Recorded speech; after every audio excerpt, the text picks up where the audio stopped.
There is a huge dinger. Yeah. Not ready for it. It must be Friday. Juju Green is in the house. Hey, Juju. Hey, y'all. How's it going? You can always find Juju anywhere if you do a search for Straw Hat Goofy on your socials. He's there. And, of course, with this podcast. Are you still doing your Sinners podcast series? We are. We just released the Sev Ohanian episode, who is the producer of Sinners, and we had really, really good conversations. We are still getting Ryan. I think Ryan is going to happen in like a week or so you guys look out for that. And maybe we might get an Oscar nominee who's nominated for an Oscar on the show as well. So you guys stay tuned for those type of news. But yeah, the podcast is doing really well. Sinners series is going strong. We also had Maggie Gyllenhaal very recently to talk about her new film, The Bride, coming out in a couple weeks, which will most likely get recommended the weekend that comes out. So yeah, everything's going Look great. at you. I hope you remember us when, Stop it. when we were in your life. Anyway, Juju, we don't want to watch it on streaming. We don't want to watch it in the theaters until you tell us we can and we should. So where do you want to start this week? All right, so I got 2 streaming things and 2 theater things. And one of those theater things we should have a very good conversation about. But before we get into that, I'm going to give you the first theater thing. It is called Epic, Elvis Presley in Concert. This movie is a documentary. I don't really recommend a lot of documentaries, do I? I don't. No, I wish you would. You know what?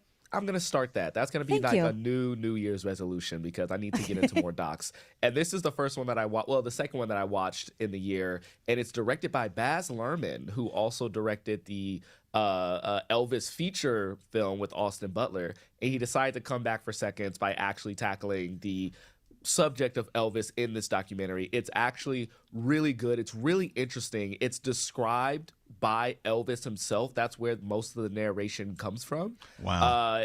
With archival footage never before seen. So you get a lot of like personal behind the scenes look at him. You get to see not him only on stage, but him in the rehearsal process. And I realized I never really saw Elvis just be a man. I just usually just saw him on stage. So if you want another look at Elvis Presley, someone who seems like a figure from a long, long time ago, I think that's a really good watch. Baz Luhrmann really does him justice with this documentary. For sure. I would love to see that. And I love anything and everything Baz Luhrmann does. He's great. You know, awesome. he's been talking about bringing an Elvis thing to Broadway. And yesterday I heard that it looks really good that he's going to be doing that. Baz Luhrmann. All right. Yep. Yeah. We'll take it.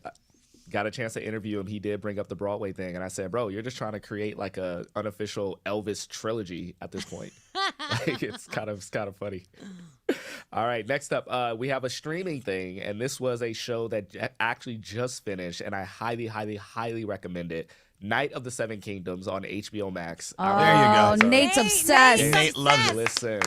Listen, to me so far, and this may be the last season of Game of Thrones, kind of like throwing this out the window. I think it's the best Game of Thrones show. Amen, even brother. with this like first season. Whoa. Okay, I'm going to watch it. Game of Thrones show. Yeah, I am hoping that they don't like mess up when they get towards like the end, but I really enjoyed it. Very grounded. It feels like a fairy tale. Like, this is the first time where Game of Thrones felt like a fairy tale fantasy to me. Yep. I love the character of Dunk. I love the character of Egg. I love just how like brutal it needs to be without it being too brutal. It's almost like jarring. It like reminds you that it's set in the Game of Thrones universe, but it's still just a great story about 2 unlikely friends, and I really want to see more of their adventures. It just felt like the darker version of A Princess Bride, which, as you guys know, I'm not a big Princess Bride fan. So maybe this might make me like Princess Bride a little bit more. And there's like a big old dinger in this one, right? There is a huge dinger. Yeah. I'm not ready for it. Oh, my God. I love think that it was you're like episode 4. I was like, whoa, that is a Damn. You know what I love? We know this about Juju does these reports in a room next to his daughter's bedroom, and she's still asleep. So she just got awakened by her dad screaming out, huge dinger. There's a huge dinger. Daddy, what's a dinger? Oh, my God. Okay, so huge dinger. When you're older. Color me there. Okay, so that's streaming on HBO Max, by the way. Yes. All right, what's next? Next, this one, this is homework, low key. It's for preparation. I think everyone should be prepared for this because the season 2 drops on March 10th. I'm actually going to the premiere for this tonight, but I've also watched all of season 2 and I am obsessed. But I'm telling you to watch season 1. One Piece, the live action on Netflix. If you're not on board, get on board. It is an amazing show. It is an amazing story. As you can tell, I'm a big fan of the anime. It's what my name is based off of, Straw Hat Goofy, because the main character is Straw Hat Luffy. It's literally my entire life. I consider One Piece to be the greatest story ever told. It is the modern day Odyssey. It's a 1,000-episode anime.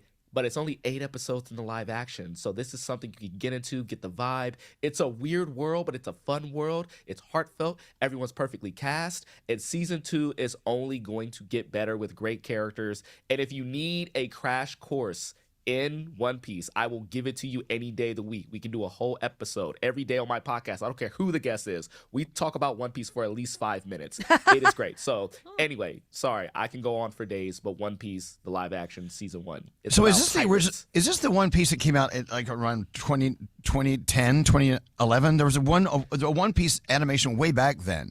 Did you know that? Well, the One Piece animation has been going on since 1999. Right. 1999, 1998. And it's just continued since then. New episode. We're on a little bit of a break right now. It comes back this April for its official season 2, because apparently 1,100 episodes was season 1. But we're coming back for season 2 in April. Jeez. But I've been telling everyone, I know it's a daunting task to watch all of it. But the TV show, the live action on Netflix, is only 8 episodes. It's only 8 episodes for season 2 coming up on March 10th. Okay. It's a great show about a guy wanting to become the king of the pirates. Trust me, you're gonna love it. It's fun. It's weird. It's great. Okay. Yes. Again, I'm trying not to talk too much about it because I'm that obsessed with it. But it's good. Well, I know, but we love you, Juju. If you're excited about it, then we have to be excited about it too. It's all for one for all for one. Is that how it works? Okay. Yes. Okay. What's your last one? Yeah. The last one, and we have to have a conversation about this because there's a lot of things that go into this. As you guys know, I am a huge horror fan, and one of my favorite movie franchises ever is Scream. Oh, yes, and Neve Campbell is back.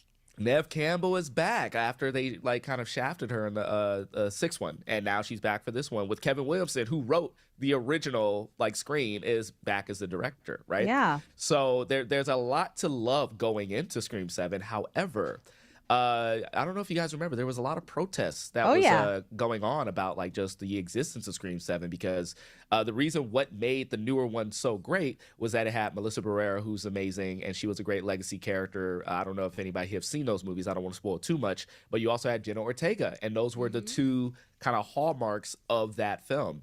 And last year, she got fired for being in Scream 7 because she spoke out about how she felt about Palestine. And ever since then, there's been a lot of people who have been very hesitant to even support Scream 7 because of the firing of that actor. And there was a lot of protests even at the premiere that happened last night. Oh, wow. So there's a lot of things that go into watching Scream 7. I don't know if you want to have that conversation now, but I am a fan of the Scream franchise. I haven't seen Scream 7 yet, but I'm very curious to see what the listeners have on this whole topic of Scream 7. Is it something? Apparently, it's tracking to make $50 million over the opening weekend anyway. So maybe nobody cares. Maybe a lot of people do, but it's just very interesting. But Scream 7 does release this weekend. So I've just been very interested in the online conversation surrounding that. But you say going in to see it, we need to be armed with something to be ready for it. What in particular do we need to be ready for? Just the information of what is going on around Scream 7. Oh, okay. All right. Yeah, because I don't know if everybody knows, because most people go into a Scream movie just wanting to see a Scream movie, but I think a lot of people should realize Melissa Barrera and Jenna Ortega, so two people who they probably have loved in the last two Scream movies, are not going to be a part of this one. And if you're wondering why, there's a backstory. Yeah. All right, and you heard it here from Juju. All right, let's get this straight. If you want to go into the theaters, you can go see Epic, Elvis Presley in concert from our friend Baz Luhrmann, or you can go see Scream 7. And now you're armed to know exactly why certain characters and certain actors are not in it. Or if you want to stay home and stream it, you can do Night of the Seven Kingdoms, which our own Nate is in love with, right, One of Nate? the best shows I've ever seen in my life. Wow. Okay, and that's on HBO Max. Or One Piece is on Netflix as well. Lots of stuff to do. Stories I've ever seen in my Look life. how excited Juju is. All right, Juju, thank you so much. And don't forget, do a search for Straw Hat Goofy to learn more about our Juju. And we'll see you next week. Thank you. Bye, guys. Ask about One Piece to your One Piece friends. Bye. Okay, bye.